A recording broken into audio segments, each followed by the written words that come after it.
Hi, my name is Salam Haffar. And I'm Olivia Bias. And today we're going to be talking about our project, Running Refreshments and Raising Health Awareness.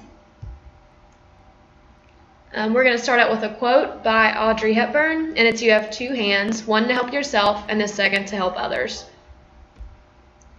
Now on to the introduction. Our main goals in this proposal is to bring the worlds of charity and sport together, to unify the University of Charleston staff to a common cause, and to serve our community.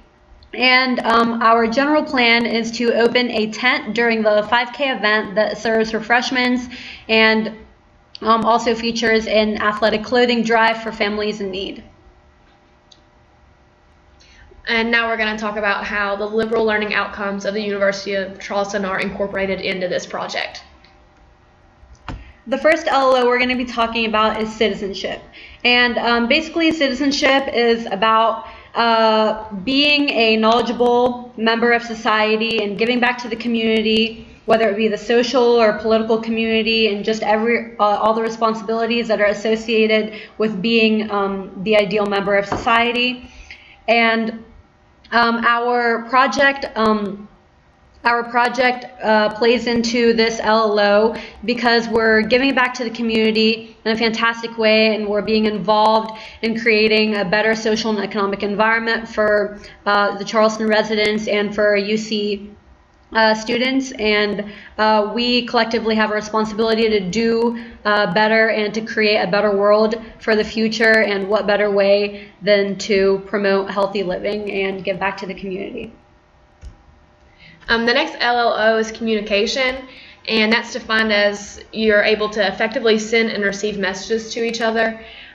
So in order for this to be successful, we have to be able to communicate to many different people, whether it be staff or our fellow peers or people in the community, to let them know what we're doing. So in order to do what we want with this project, we need to effectively communicate with each other.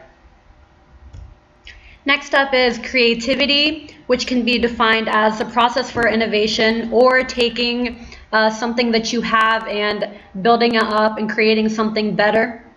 And this project allows our university class to reach out and establish connections with organizations, and we just want to help others.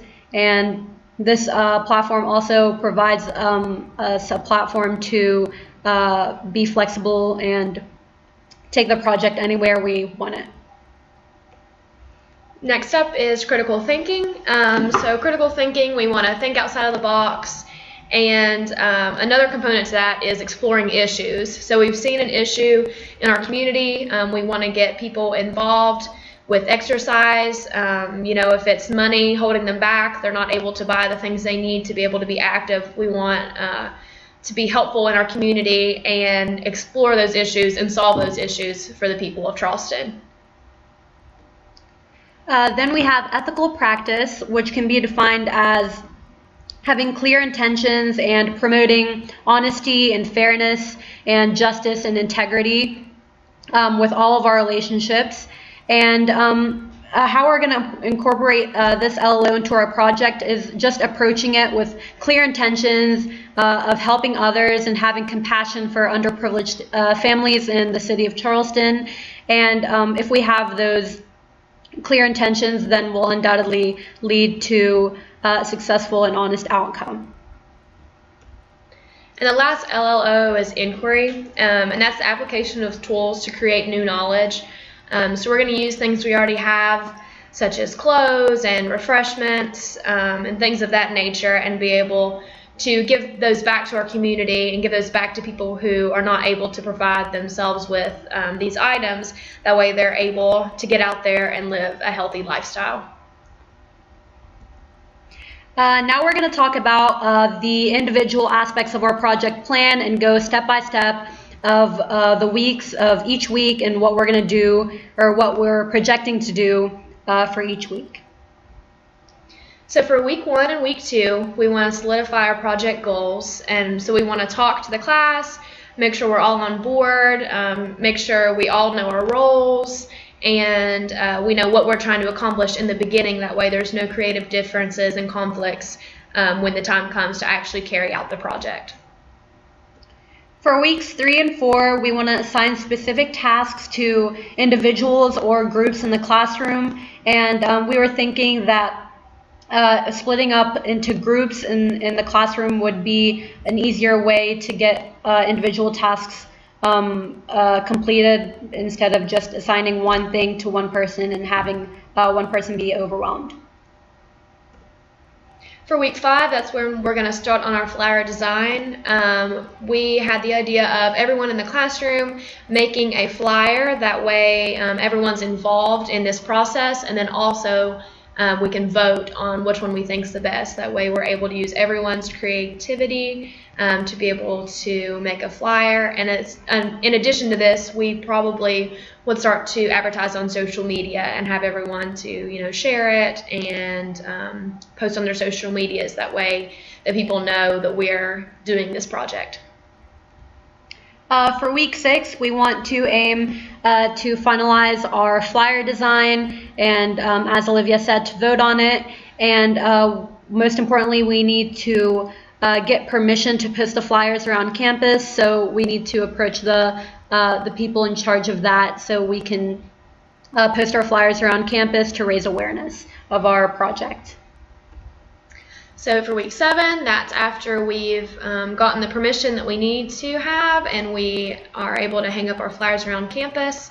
And then that's also when we're going to finalize setup preparations, just making sure we have everything in order. That way we're prepared when the time comes for us to carry out our project. Next, on week 8, we want to make sure that we have all the volunteers that we need to help us out with the project. And one idea was to take volunteers from other campus clubs, and that would be a way to get the university students involved in our project as well. So approach campus clubs and ask them if they want to volunteer to help us on event day for the tent supervision or for any other projects.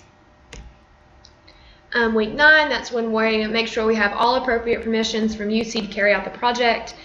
We don't want to have any surprises when the time comes. We want to make sure that we're able to get out there and help our community, and there's no little things holding us back, such as permission from UC.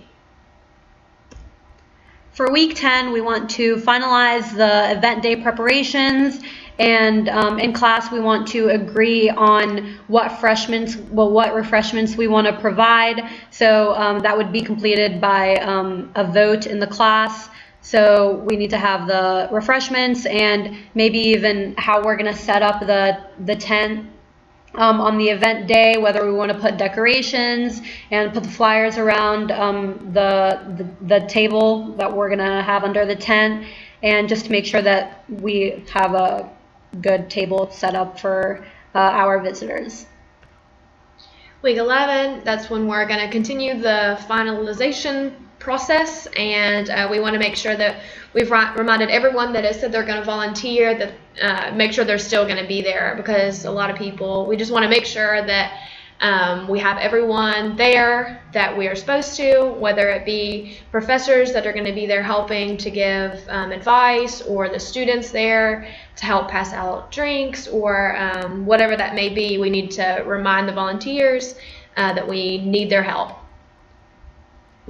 And finally, we're going to talk about our concluding remarks, and we're going to go through some struggles we might have in our project and the most important things we need in order to have a successful project.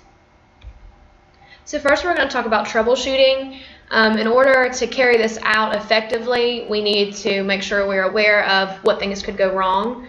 So we want to make sure that the class is willing to hang the flyers and advertise in the community. If we don't have flyers out there and we don't have things on social media and the community is not aware of what we're doing, it's not going to be effective or helpful to them. They have to know about it to be able to show up and utilize what we have available for them. Another thing is not receiving donations. If we're advertising that we're going to be able to pass out things to people in the community, we must have these things on hand.